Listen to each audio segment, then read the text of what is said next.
আমি চাইবো যুব সমাজ যারা খেলার অনেক বাইরে চলে গেছেন, খেলা ভুলে গেছেন, খেলা যাতে আপনারা যারা উদ্যোগ নিয়েছেন প্রত্যেক কোচ যারা আছেন তাদের কাছে আমি একটাই আহ্বান করব, যাতে পুনরায় খুব সুন্দরভাবে প্রত্যেক এলাকায় ওয়ার্ড ভিত্তিক আপনারা খেলা শুরু করুন। প্রত্যেক যুবক যুবতী শিশু তাদের খেলার মধ্যে নিয়ে আসুন। কেন খেলা এমন একটা জিনিস যেখানে শরীর যে শারীরিক যে চর্চা সেটা খুব প্রয়োজন আছে।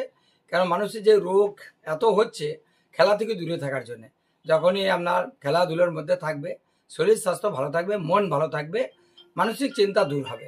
তাই প্রত্যেকজনকে খেলার মধ্যে জুড়ুন। আর এই যে অনুষ্ঠান বা খেলা ক্রিয়া যে বিষয়গুলো আছে সমস্ত ব্যাপারে যেগুলো যা আপনাদের লাগবে তার সমস্ত রকম সহযোগিতা আমি করব।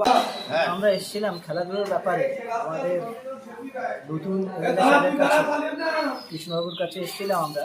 আমাদের যে বর্তমান যে খেলাধুলোর পরিস্থিতি সেসব নিয়ে আমরা আলোচনা করলাম এবং উনিও আমাদের সঙ্গে একদম খোলামেলাভাবে খেলাধুলোর ব্যাপারে ভীষণভাবে আলোচনা করলেন এবং আগামী দিনে যা সহযোগিতার দরকার সেগুলো উনি আমাদের আশ্বাস দিলেন যে আমি এই ব্যাপারে আপনাদের সঙ্গে আছি, খেলাধুলার ব্যাপারে আপনারা এগিয়ে চলুন।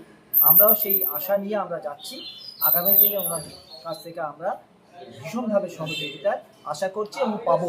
কাদের পক্ষ থেকে দেওয়া হলো এই সংবর্ধনা? আমরা হচ্ছি পূর্ব বর্ধমান জেলার স্পোর্টস এবং কালচার অ্যাসোসিয়েশনের তরফ থেকে।